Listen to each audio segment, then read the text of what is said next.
Сәлеметсіз бе? Менің атым Владимир. Бүгін мен сізге постерде қандай жеткізу статистикасын көруге болатынын айтамын. Сату статистикасы бөлімінде сізде тапсырыс түрлері көрсетілген кесте бар. Онда сіз мекемеде алып кетуге және жеткізуге қанша тапсырыс болғанын көре аласыз.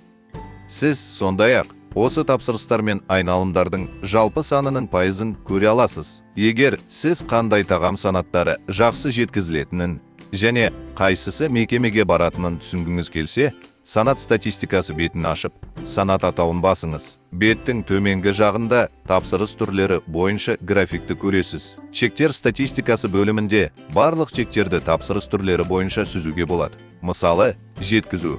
Осы тапсырыстардың әрқайсысы үшін курьер кім болғанын көру, чектің әр күйде қанша уақыт болғанын көру, және осылайша сіздің курьерлеріңіздің қалай жұмыс істейтінін талдау. Чекте жеткізу аймағын, құнын көруге және осы бағандар бойынша сүзуге болады. Сонымен қатар, жеткізілімнің жалпы сомасы блоктың төменгі жағында толығырақ көрсетілген. Қызметкерлер статистикасы бөлімінде курьерлер қойындысы пайда болды. Мұнда сіз қызмет көрсетудің жалпы уақытын, кешігу уақытын көре аласыз және осы деректерге сүйене отырып шешім қабылдай аласыз. Мысалы, кейбір курьерлердің тапсырыстарды жеткізуге көп уақыт кететінін көрсеңіз, тексеру статистикасын ашып, сол курьердің барлық тапсырыстарын сүзіп, мәселені іздеу үшін әрбір чекті бөлшектеуге болады. Сіз сондай ақ тапсырыстар саны мен жеткізу сомасын көре аласыз. Бұл курьердің жалақысын есептегіңіз келсе пайдалы. Статистикамен жұмыс істеу туралы бейнені көргеніңіз үшін рахмет. Егер сіз терминалдағы тапсырыстармен қалай жұмыс істеу керектігін әлі білмесеңіз,